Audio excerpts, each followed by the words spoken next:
বিষয়গুলো আমল বিল আরকান, আমলে বাস্তবে করিয়ে দেখাতে হবে। বিশ্বাস করে যে আল্লাহ তাআলা এক, বিশ্বাস করে যে নামাজ আছে, বিশ্বাস করে যে রোজা আছে, কিন্তু রোজা রাখে না, নামাজ আদায় করে না, তাহলে সে পরিপূর্ণ মুমিন হতে পারবে না। পরিপূর্ণ মুমিন হওয়ার জন্য আমল বিল আরকান, আমলের মাধ্যমে সেটা আল্লাহকে দেখিয়ে দিতে হবে। যদি আমল না করে তাহলে সে পরিপূর্ণ মুমিন হবে না। তাহলে হবে কি, যে সে শুধু মুখে মুখে স্বীকার করে, মুখে মুখে তো বহু হিন্দুরাও স্বীকার করে, তারা বিভিন্ন জায়গায় পালাগানে স্বীকার করে, তাদের দিলেও নাই সেটা, তাদের আমলেও নাই। এই জন্য 3 নম্বর স্তর হলো আমল বিল আরকান, আমলে ওই জিনিসগুলো আল্লাহ তাআলাকে দেখিয়ে দিতে হবে যে হ্যাঁ আমি মুসলমান, তাহলে সে ঈমানদার হবে। এই 3টা শর্ত সাহাবায়ে কেরাম রাদিয়াল্লাহু তাআলা আলাইহিম আজমাইন, তাদের মধ্যে এই 3টা শর্তই ছিল। এজন্যই আল্লাহ তাআলা কোরআন কারীমে বলেছেন, আমিনু কামা আমানান নাস। আল্লাহ তাআলা বলেছেন ঈমান আনবাতু, সাহাবীদের মতো ঈমান আনো। কেন সাহাবীদের মতো ঈমান আনবা? ওয়ালাকিন্নাল্লাহা হাব্বাবা ইলাইকুমুল ঈমান, কারণ সাহাবীদের কাছে আমি ঈমানকে প্রিয় করে দিয়েছি। সুবহানাল্লাহ। ওয়া যায়্যানাহু ফি কুলুবিকুম, এবং আমি নিজ হাতে আল্লাহ তাআলা ঈমানকে সাহাবীদের দিলের মধ্যে সাজিয়ে গুছিয়ে দিয়েছি। সুবহানাল্লাহ। ভিতরে যারা কথা বলতেছি, আমরা কথা না বলি, কোরআন হাদিসের আলোচনা চলতেছে, এগুলো বুঝার দরকার, এগুলো বুঝে এখান থেকে নিয়ে যাওয়ার দরকার। যদি এখানে বুঝে আমলের নিয়তে এখান থেকে উঠে যায় তাহলে ফায়দা দিব। শুধু শুনলাম, মনোযোগ দিয়ে বুঝলামও না, তাহলে এটার কোনো উপকারিতা হবে না। এজন্য আমাদেরকে বুঝতে হবে। তো বলতেছিলাম যে ঈমানের এই 3 স্তর সাহাবীদের মধ্যে পরিপূর্ণ ছিল। এজন্য আল্লাহ তাআলা বলতেছেন ঈমান আনবা, তো সাহাবীদের মতো ঈমান আনো। কেন? তাদের কাছে ঈমানকে আমি এত প্রিয় করে দিয়েছি যে ঈমানটাই তাদের কাছে সবচেয়ে প্রিয় জিনিস, এবং ঈমানকে আমি আল্লাহ তাআলা নিজ হাতে সাহাবীদের অন্তরে সাজিয়ে গুছিয়ে দিয়েছি। সুবহানাল্লাহ। এজন্য বলেছেন সাহাবীদের মতো ঈমান আনো।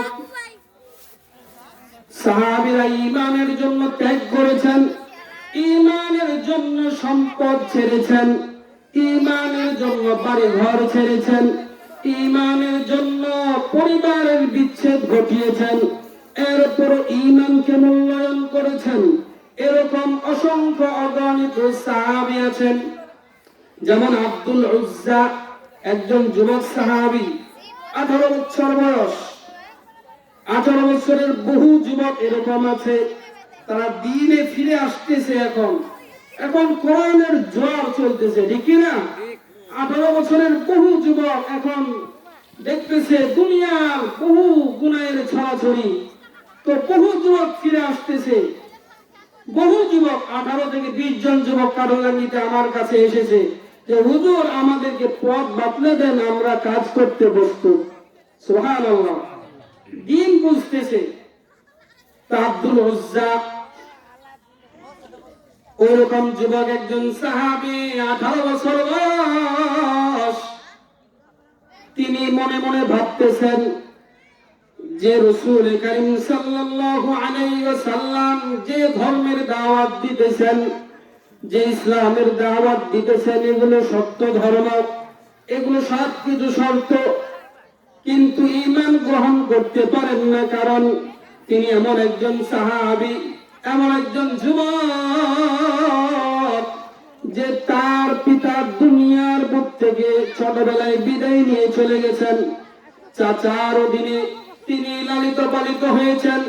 চাচা বহু কিছু করে দিয়েছে, চাচা ধন সম্পদ দিয়েছে, চাচা উট বকরি দিয়েছে, চাচা বাড়ি ঘর করে দিয়েছে, এগুলো ছেড়ে কিভাবে সে ঈমান গ্রহণ করবে? এই জন্য একটু অপেক্ষা করেছেন, দেখি না চাচা যদি ইসলাম গ্রহণ করে তাহলে হয়তো ঈমানটা আমার গ্রহণ করা সহজ হবে। কিন্তু ঈমানের আগুন যখন অন্তরে জ্বলে যায় তখন বেশি অপেক্ষা আর চলে না। এই জন্য আব্দুল উজ্জা চাচাকে গিয়ে বললেন, চাচা আপনি মুহাম্মদ সাল্লাল্লাহু আলাইহি ওয়াসাল্লামের ধর্ম নিয়ে কি ভাবছেন? চাচা বলতেছে, আমি তো কিছুই ভাবি না। ভাতিজা বলতেছেন যে ঈমান গ্রহণ করবেন কি করবেন না, এগুলো সত্য কি সত্য না, এগুলো নিয়ে কি কোনো চিন্তা ফিকির করেছেন নাকি? চাচা বলতেছে, না না, আমি কখনো ঈমান গ্রহণ করব না। তখন ভাতিজা বললেন, চাচা আমি তো সিদ্ধান্ত নিয়েছি যে আমি ঈমান গ্রহণ করব, আমি ইসলাম গ্রহণ করব। চাচা তখন বললেন যে, ভাতিজা যদি ঈমান গ্রহণ করতে চাও তাহলে তোমার ধন সম্পদ আমাকে ফিরিয়ে দেওয়া লাগবে, তোমার বাড়ি ঘর আমাকে ফিরিয়ে দেওয়া লাগবে, তোমার যা কিছু আমি দিয়েছি সব ফিরিয়ে দেওয়া লাগবে। এগুলো যদি ফিরিয়ে দাও তাহলে তুমি যাও, কোথায় যাবে আমার এটা দেখার বিষয় নাই। আব্দুল উজ্জা বলতেছে, যান, সব কিছু আমি দিয়ে দিলাম। চাচা এমন নিষ্ঠুর, কাফেররা বড় নিষ্ঠুর হয়। বলতেছে, তোমার যে পরনের কাপড় গুলো আছে ওই কাপড় গুলো তো আমার সম্পদ, ওইগুলো ফিরিয়ে দেওয়া লাগবে। আব্দুল উজ্জা চিন্তা করলেন, আমি 18 বছরের যুবক হইলে কি হয়েছে, কাপড়গুলো যদি এখন খুলে দিয়ে দেই তাহলে অল্প সময় হয়তো আমার বেইজ্জতি হতে পারে, কিন্তু ঈমান গ্রহণ করলে ইহকালে এবং পরকালে যিনি সম্মানিত করবেন বলেন তিনি কে? আর আওয়াজ করে বলেন তিনি কে? আল্লাহ তাআলা এমন ইজ্জত দান করবেন। তিনি এই চিন্তা ভাবনা করে 18 বছরের যুবক পরনের কাপড়গুলো খুলে দিয়ে দিলেন ঈমানের জন্য। এরপরে যুবকটা উলঙ্গ হয়ে মায়ের কাছে চলে গেলেন। মা যখন দেখলেন 18 বছরের যুবক উলঙ্গ হয়ে ছেলেটা তার সামনে চলে এসেছে, মা চেহারা ফিরিয়ে নিলেন, বললেন যে, বাবা তোমার কি অবস্থা, এমন কেন অবস্থা, কি হয়েছে? বলতেছে, মা আমি ঈমান গ্রহণ করব, আমি মক্কা থেকে মদিনায় হিজরত করে বিশ্ব নবীর দরবারে উপস্থিত হব। তাহলে আমার কাছে কি চাও? আমার কাছে তো দেওয়ার মতো কিছু নাই। মাকে ওই যুবকটা বললেন যে, আমাকে শুধু পরনের মতো কিছু কাপড়ের ব্যবস্থা করে দেন, আমি ওইগুলো পরে যাতে করে মক্কা থেকে মদিনায় যেতে পারি। মক্কা থেকে মদিনা কিন্তু সহজ কথা নয়, প্রায় 400 থেকে 450 কিলোমিটার দূর, আবার মরুভূমি এলাকা, খাবারের ওই রকম ব্যবস্থা নাই, ওই রকম রাস্তাঘাট নাই, ওই রকম সোজা সাপ্তাহ রাস্তা না, আবার ওই সময় গাড়ির ওই রকম ব্যবস্থা নাই। বলতেছেন, মা ঠিক আছে, আমার কাছে একটা কম্বল শুধু আছে। অন্যদিকে তাকিয়ে শুধু কম্বলটা ছেলেকে ছুঁড়ে দিয়ে দিলেন। ছেলে ওই কম্বলটা 2 ভাগ করে 1 ভাগ লঙ্গি হিসাবে করলেন, আর 1 ভাগ গায়ের মধ্যে দিলেন। এভাবে কোনো খাওয়া নাই, দাওয়া নাই, গাছের পাতা পোতা এগুলো খেয়েছেন, রাস্তায় কোনো খাবারের ব্যবস্থা নাই। ওই 2 টুকরা কাপড় নিয়ে মক্কা থেকে মদিনায় রওনা হয়ে গিয়েছেন, শুধুমাত্র ঈমানের মহব্বতে, ঈমানের তাগিদে। এত দূর হিজরত করার পরে পয়গম্বরের কাছে উপস্থিত হয়েছেন। পয়গম্বর দেখে বলতেছেন যে, তোমার এই অবস্থা কেন? তুমি না বহু ধন সম্পদশালী ছিলে, তোমার না অনেক কিছু ছিল, তোমার না উটের পাল ছিল, তোমার না ছাগলের পাল ছিল, এগুলো কোথায় গেল তোমার? ওই সাহাবী বলতেছেন আব্দুল উজ্জা যে, পয়গম্বর আমি ঈমানের জন্য সব কিছু ছেড়ে দিয়ে চলে এসেছি, আল্লাহর রাসূল সাল্লাল্লাহু আলাইহি ওয়াসাল্লাম সাহাবীর দিকে তাকিয়ে অশ্রু ঝরাচ্ছেন আর তাকে কালিমা পড়ে মুসলমান বানিয়ে দিলেন। বললেন যে আব্দুল উজ্জা, তুমি তো এখন মুসলমান হয়ে গেলে। আব্দুল উজ্জা মানে হলো উজ্জার গোলাম। যাও তোমার নামটা চেঞ্জ করে দিয়ে আমি আব্দুল্লাহ বানিয়ে দিলাম। তার একটা লকব হয়ে গেল আব্দুল্লাহ জুল বাজাদাইন। বুখারী শরীফে পূর্ণ ঘটনাটা রয়েছে। আব্দুল্লাহ জুল বাজাদাইন মানে হলো দুই কম্বলওয়ালা। ওই দুই কম্বলওয়ালা সাহাবী ঈমান গ্রহণ করার পরে মসজিদে নববীতে আসহাবে সুফার মধ্যে জোরে জোরে কোরআন কারীম পড়েন। সাহাবীদের ঘুমের ডিস্টার্ব হয়, সাহাবীদের নামাজের ডিস্টার্ব হয়। সাহাবীরা বিচার দিলেন, ইয়া রাসূলুল্লাহ, ইয়া হাবিবাল্লাহ, হুজুর আব্দুল্লাহ তো জোরে জোরে কোরআন তেলাওয়াত করেন, এটা আমাদের সমস্যা হয়। আল্লাহর রাসূল বললেন, তাকে পড়তে দাও, পড়তে দাও, পড়তে দাও, কারণ তিনি তার জীবনের সব কিছু ফেলে দিয়ে ঈমানকে গ্রহণ করেছে। সুবহানাল্লাহ।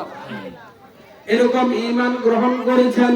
তাবুকের যুদ্ধ যখন চলে আসলো, রাসূল কারীম সাল্লাল্লাহু আলাইহি ওয়াসাল্লাম তিনি বললেন যে দূরের সফর, তোমরা যে যা করো সব কিছু আমাকে এখানে এনে দাও জিহাদের জন্য। আমরা ঘটনা শুনে থাকবো যে আবু বকর রাদিয়াল্লাহু তাআলা আনহু সব কিছু এনে দিয়েছিলেন। ওই ঘটনাটাই হলো এই তাবুকের যুদ্ধের। আল্লাহর রাসূল সাল্লাল্লাহু আলাইহি ওয়াসাল্লাম সাহাবীরা যে যা পারলেন ওগুলো জিহাদের জন্য নিলেন।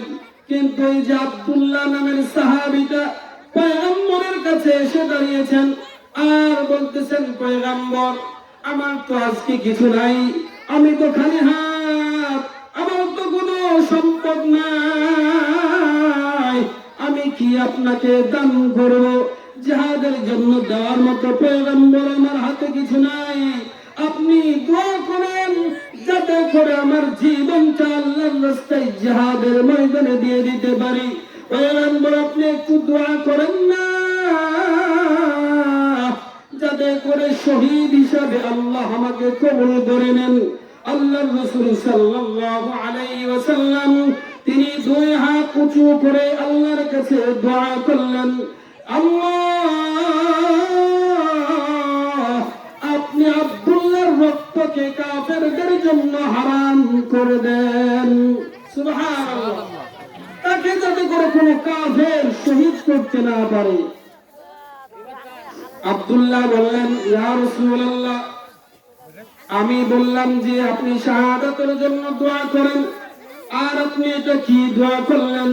আল্লাহর রাসূল বললেন, সাহাবীরে তুমি এতটুকু ত্যাগ করে ঈমান গ্রহণ করেছো, তুমি যদি জ্বরে আক্রান্ত হয়ে মারা যাও তাহলে তুমি শাহাদাতের মর্যাদা অর্জন করবে। তাবুক যুদ্ধে পয়গম্বরের সাথে গেলেন। তাবুক যুদ্ধে মুসলমানদের বিজয় হওয়ার পরে যখন ব্যাক আসেন, সাহাবীর জ্বর হয়ে গেল। জ্বর হওয়ার পরে ওখানে অসুস্থ হয়ে তিনি ইন্তেকাল করলেন। ইন্তেকাল করার পরে আল্লাহর রাসূল সাল্লাল্লাহু আলাইহি ওয়াসাল্লাম তিনি নিজে দাফন কাফনের ব্যবস্থা করলেন। তিনি যখন কবরের মধ্যে নামাতে গেলেন, সাহাবীকে আব্দুল্লাহ ইবনে মাসউদ রাদিয়াল্লাহু তাআলা আনহু পাশে দাঁড়িয়েছিলেন। সাহাবীরা তারা লাইট ধরেছে, রাত্রির বেলায় দাফন কাফনের ব্যবস্থা হচ্ছিল। আল্লাহর রাসূল সাল্লাল্লাহু আলাইহি ওয়াসাল্লাম আব্দুল্লাহ জুল বাজাদাইন রাদিয়াল্লাহু তাআলা আনহুর লাশটাকে যখন নিজ হাতে নামাবেন, নিজে কবরে নামছেন। নামানোর পরে আল্লাহর কাছে দোয়া করতেছেন, মালিক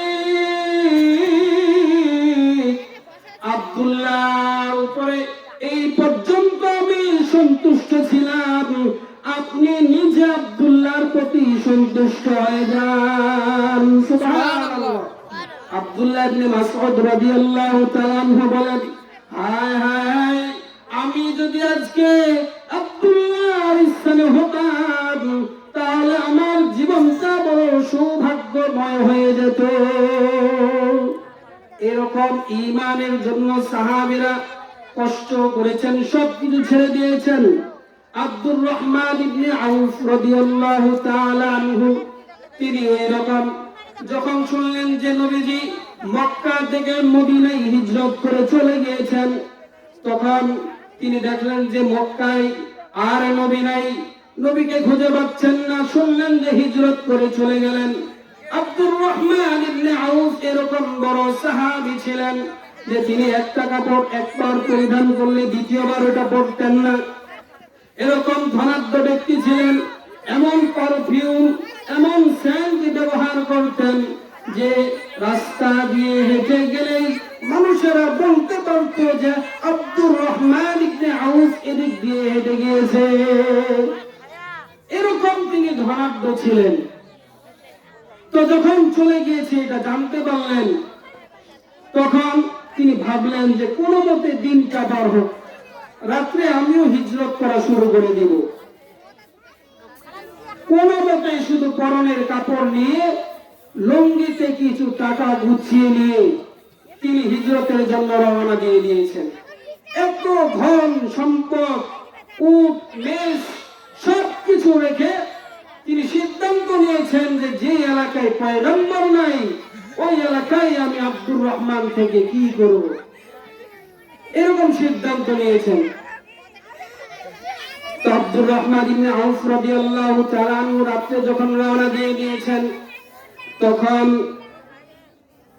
আবু জাহাল সে রাস্তার মোড়ে মোড়ে লোক নিযুক্ত রেখেছিল যে মক্কা থেকে যদি মদিনায় কোনো লোক হিজরত করে চলে যায় তাহলে তো এটা আমাদেরই বদনাম। এই জন্য যাতে করে কেউ যেতে না পারে, এজন্য রাস্তার মোড়ে মোড়ে লোক দাঁড় করে রেখে দিয়েছে। যখন আব্দুর রহমান রাদিয়াল্লাহু তাআলা আনহু যাচ্ছেন, তাকে আটক করেছে। আব্দুর রহমান ইবনে আউফ রাদিয়াল্লাহু তাআলা আনহু যারা আটক করেছে তাদেরকে বললেন, যাও একটা উটের পাল তোমাকে দিয়ে দিলাম। যারাই আটক করেছে বলেছেন, যাও ওই যে আমার সম্পদ ওখানে যতগুলো আছে সব তোমার, এরকম করে সব দিয়ে দিয়েছেন। তারপরও কাফেররা ওখান থেকে হিজরত করার সুযোগ দেয় নাই, তাকে আটক করে রেখে দিয়েছেন। এরপরে তাকে কোনো মতো যখন ছাড়া পেয়েছেন, তিনি মক্কা থেকে মদিনার দিকে হিজরত শুরু করে দিয়েছেন। এত দূরের রাস্তা, তারও এইরকম অবস্থা। যেমনটা আব্দুল্লাহ রাদিয়াল্লাহু তাআলা আনহু শুনলেন, তিনি অনেক সুশ্রী ছিলেন, সুন্দর ছিলেন, খাওয়া নাই, দাওয়া নাই, গোসল নাই। এরকম অবস্থায় যখন মক্কা থেকে মদিনায় হিজরত করে চলে গেলেন, মদিনায় অনেক দিন পর যখন উপস্থিত হলেন, আল্লাহর রাসূল সাল্লাল্লাহু আলাইহি ওয়াসাল্লাম তার অভ্যাস ছিল যে নামাজের পরে সাহাবীদের নসিহত করা। তিনি সাহাবীদের নসিহত করার জন্য যখন মসজিদে নববীতে ঘুরলেন, সাহাবীদের দিকে কোণার মধ্যে দেখলেন একজন লোক দেখা যায়, উস্কো খুস্কো চুল, পরনে এইরকম কাপড় নাই, ময়লা ঝয়লা কাপড়। তিনি বললেন, সাহাবীরা দেখো তো পিছনে কাকে দেখা যায়। তখন সাহাবীরা বললেন যে আব্দুর রহমান ইবনে আউফ।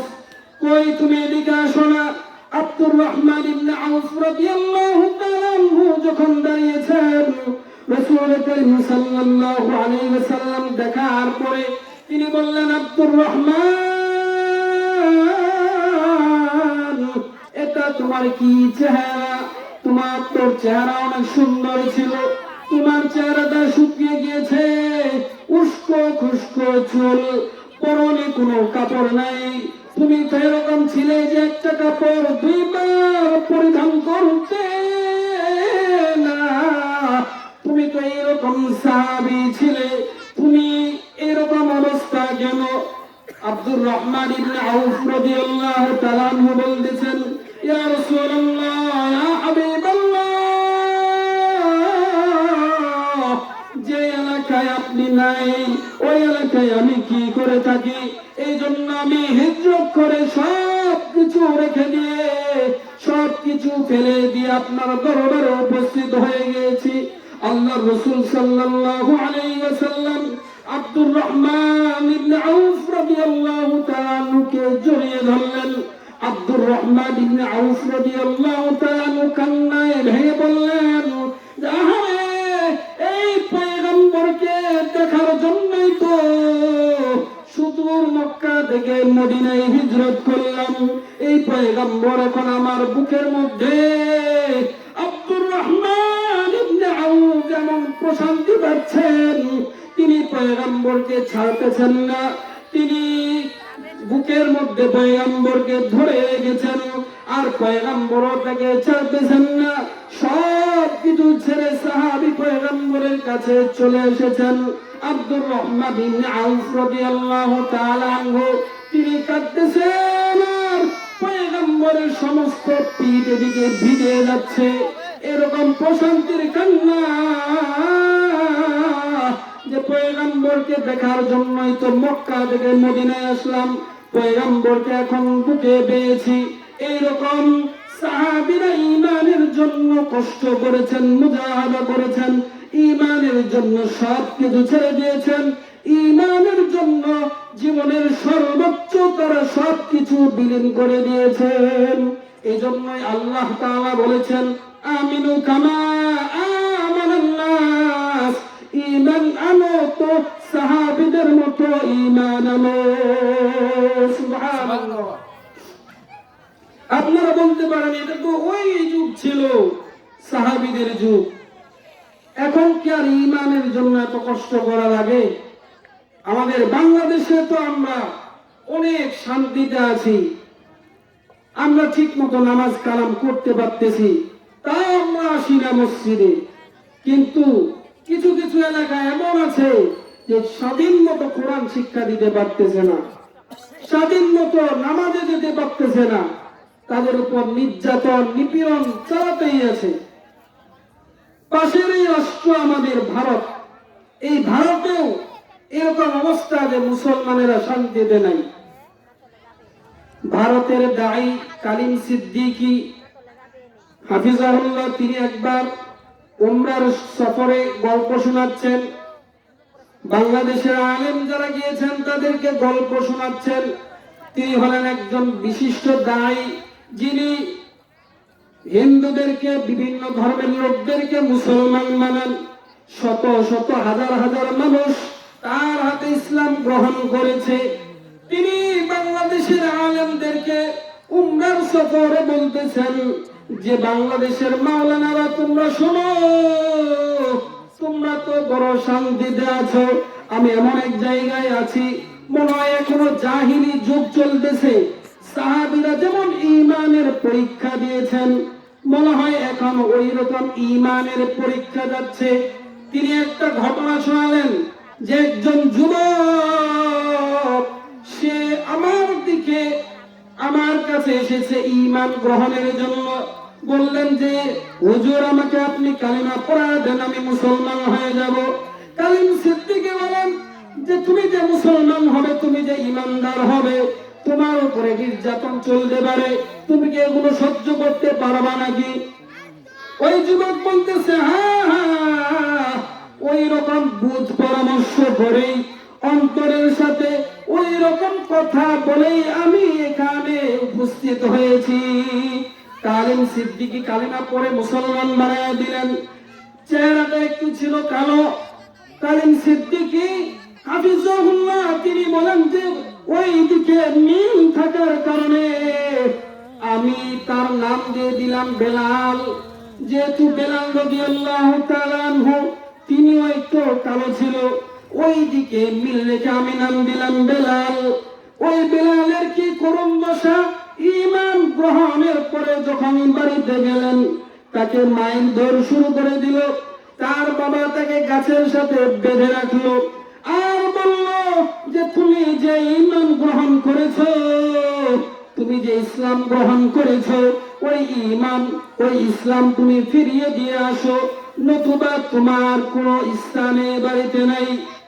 ওই বেলাল বলতেছে না না, আমার উপরে যত নির্যাতন যাক, যত নিপীড়ন যাক, আমি যে কালিমাকে, যে ধর্মকে অন্তরে ঢুকিয়েছি, ওই কালিমা আমি কখনো অন্তর থেকে বের করব না।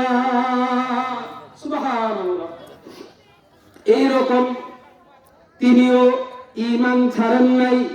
এক পর্যায়ে এমন হলো যে গাছের সাথে বেঁধে দিলেন, গাছের সাথে বেঁধে অনেকক্ষণ মারধর করলেন, কিন্তু বেলাল ঈমান ছাড়ে না। এরপরে এমন অবস্থা হলো নিজের সন্তানের মায়া ওই হিন্দুটা ভুলে গেল। ওই হিন্দুটা তখন একটা একটা করে হাত সন্তানের কাটতেছে আর বলতেছে ঈমানকে ফিরিয়ে দাও। ওই বেলাল নামের যুবকটা ঈমানকে ফিরিয়ে দেয় না। এভাবে সমস্ত অঙ্গ প্রত্যঙ্গগুলো আলাদা করে দিল, আলাদা করে দিয়ে শেষমেশ ওই যুবকটা তিনি দুনিয়া থেকে বিদায় নিয়ে চলে গেলেন। এরপর ঈমান থেকে দূরে সরে যান নাই। কালিম সিদ্দিকী বলেন যে আপনারা মনে করছেন যে মনে হয় ঈমান এত সুন্দর এত সহজ, আপনারা যেরকম সহজ মনে করছেন, আমি ভারতবর্ষে দেখতেছি মানুষেরা ঈমানের জন্য কত কষ্ট করে। এরকম সাহাবীদের মতো ঈমান যদি আমাদের থাকে, সাহাবীদের মতো ঈমান যদি আমাদের থাকে, তাহলে আমাদের ঈমানটা পরিপূর্ণ হবে। তিন শর্ত আমাদের পুরোপুরি থাকতে হবে।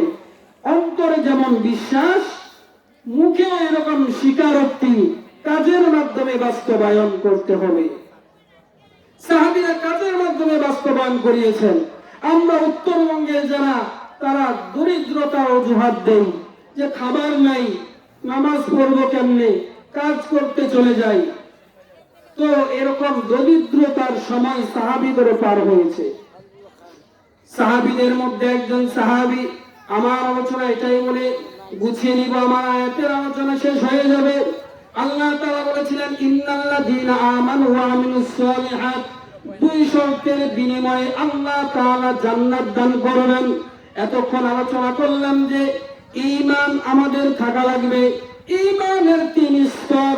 অন্তরে বিশ্বাস করতে হবে, জবানে স্বীকারোক্তি দিতে হবে, আমলে বাস্তবায়ন করতে হবে। এখন আমলের কথা বলতে গিয়ে ওয়া আমিলুস সালিহাতি বলতেছি যে সাহাবীরা দরিদ্র ছিলেন, এরপরও কিন্তু আমল ছেড়ে দেন নাই। আব্দুল্লাহ আনসারী রাদিয়াল্লাহু তাআলা ওই রকম একজন সাহাবী ছিলেন। তিনি নামাজ আদায় করতেন পয়গম্বরের পিছনে, সাথে সাথে তিনি পয়গম্বরের পিছন থেকে বাড়িতে চলে যেতেন। পয়গম্বরের নসিহা শুনতেন না। নামাজের পরে পয়গম্বর যে আলোচনা করতেন ওই আলোচনায় তিনি শামিল থাকতেন না। সাহাবায়ে কেরাম বললেন, কি ব্যাপার আব্দুল্লাহ আনসারী কি মুনাফিক হয়ে গেল নাকি? পয়গম্বরের দর্শে থাকে না, পয়গম্বরের আলোচনা শোনেন না, কি হয়ে গেল? তারা এক পর্যায়ে পয়গম্বরকে খবর দিল। পয়গম্বরকে বলল যে আব্দুল্লাহ ভাই মুনাফিক হয়ে গিয়েছে। আল্লাহর রাসূল সাল্লাল্লাহু আলাইহি ওয়াসাল্লাম বললেন, শোনো আমার সাহাবীরা, ধারণা করে কাউকে কোনো কিছু ট্যাগ দেওয়া যায় না। আমরা স্বচক্ষে আব্দুল্লাহ আনসারীর বাড়িতে যাই। আব্দুল্লাহ আনসারী রাদিয়াল্লাহু তাআলা আনহুর বাড়িতে পয়গম্বর নিজে গেলেন, সালাম দিলেন। সালাম দেওয়ার পর সালামের জবাব নাই। একবার সালাম দিলেন, জবাব নাই। দুইবার সালাম দিলেন, জবাব নাই। তিনবার সালাম দিলেন, জবাব নাই। এরপরে পয়গম্বর ঘুরে আসতেছেন। এটাই হলো ইসলামী শরিয়ার বিধান। আপনি যদি কোনো বাড়িতে যান তাহলে তিনবার সালাম দিতে হবে। তিনবার সালাম দেওয়ার পরে যদি জবাব না আসে আপনাকে ব্যাক আসতে হবে। আপনি যদি ওই বাড়ির মধ্যে মানুষের চালো শব্দ পান তারপর আপনাকে ব্যাক আসতে হবে, কারণ হয়তোবা তিনি এমন কোন ব্যস্ততায় আছেন যে আপনার সাথে সাক্ষাৎ দিতে পারবেন না। পয়গম্বর ওই রকম তিনবার সালাম দেওয়ার পরে যখন ব্যাক ঘুরে আসতেছেন, এমন সময় সাহাবী বলতেছেন, ইয়া রাসূলুল্লাহ, ইয়া হাবিবাল্লাহ, আমি তো সালামের জবাব দিয়েছি। তখন আল্লাহর রাসূল বললেন, আমি তো শুনি নাই, তোমার কি অবস্থা, তুমি কেন চলে আসো? তখন তিনি বললেন, ইয়া রাসূলুল্লাহ, আলোচনা শেষ করে দিব, এদিকে মনোযোগ দেন। আল্লাহর রাসূলকে বললেন, ইয়া রাসূলুল্লাহ, ইয়া হাবিবাল্লাহ হুজুর, আমি এজন্যই তাড়াতাড়ি করে চলে আসি। আমাদের বাড়িতে ওই রকম পরিধানের কোনো কাপড় নাই। এই যে চাদরটা মুড়ি দিয়ে আপনার সামনে উপস্থিত হয়েছি, ওই একটি মাত্র চাদর, ওই চাদরটা পরে আমি আপনার পিছনে নামাজে শরীক হই। আবার সাথে সাথে সালাম ফিরানোর পরে পরে দৌড় দিয়ে বাড়িতে চলে যাই। বাড়িতে একটা বড় গর্ত করেছি, ওই গর্তের নিচে আমার স্ত্রী বিনা কাপড়ে বসে থাকে, আর কোনো কাপড় নাই। এত গভীর করেছি যাতে করে গর্তের উপর থেকে নিচে তাকালে বোঝা যায় না যে মানুষ আছে না নাই। এই গর্তে আমার স্ত্রী এতক্ষণ অপেক্ষা করেন নামাজের। আমি তাড়াতাড়ি নামাজটা আপনার পিছনে আদায় করে আমি আমার স্ত্রীর কাছে চলে যাই।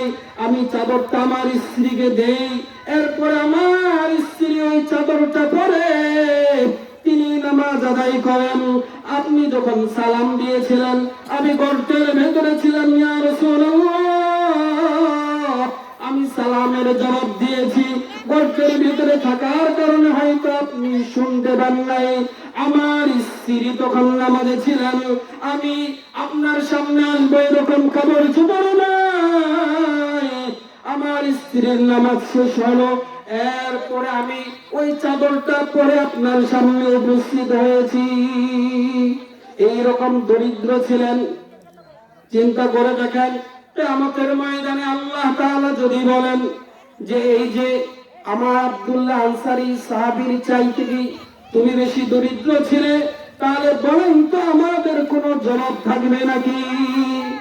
এরকম অসহায় দরিদ্র সাহাবী নামাজ ছাড়েন নাই। আমরা যদি কিয়ামতের ময়দানে দরিদ্রতার অজুহাত দেই যে আমরা দরিদ্র ছিলাম, নামাজ পড়তে পারি নাই, রোজা রাখতে পারি নাই, আল্লাহ তাআলা যদি বলেন যে এই যে আমার আব্দুল্লাহ আনসারীকে তোমাদের সামনে পেশ করলাম, তোমরা কি আব্দুল্লাহ আনসারীর চাইতেও গরিব ছিলে, তখন আমাদের জবাব কি হবে বলে? এই অবস্থায় 1000 টাকা সাতবার দিল ওর বাবার নামে। ওর বাবা মারা গেছে, তো আগে সভাপতি ছিল মসজিদ, বলে দেন। এইরকম আমাদের আমল করতে হবে, তাহলেই আল্লাহ রাব্বুল আলামিন আমাদেরকে জান্নাতুল ফেরদাউস দান করবেন। তাহলে আমার আলোচনা আমি শেষ করে দিলাম এখানেই। আমার আলোচনার সার সংক্ষেপ হলো যে ইমানদার হতে হবে। ইমানদার হতে হবে, সাহাবীদের মতো ঈমান আমাদের থাকতে হবে। সাহাবীদের থেকে আমাদের ঈমান শিখতে হবে। 2 নাম্বার হলো আমাদেরকে নেক আমল করতে হবে। যদি ইমানদার সাহাবীদের মতো হই আর নেক আমল যদি নিয়ে আমরা কবরে যাই, তাহলে আল্লাহ রাব্বুল আলামিন বলতেছেন যে তোমাদের আপ্যায়ন স্বরূপ আমি জান্নাতুল ফেরদাউস দান করে দিব। সুবহানাল্লাহ। তো আল্লাহ তাআলা আমাদেরকে পরিপূর্ণ ঈমান এবং আমল নিয়ে কবরে যাওয়ার তৌফিক দান করুন, আমিন। সুবহানাল্লাহি ওয়া বিহামদিহি, সুবহানাকাল্লাহুম্মা ওয়া বিহামদিকা আশহাদু আল্লা ইলাহা ইল্লা আনতা আস্তাগফিরুকা ওয়া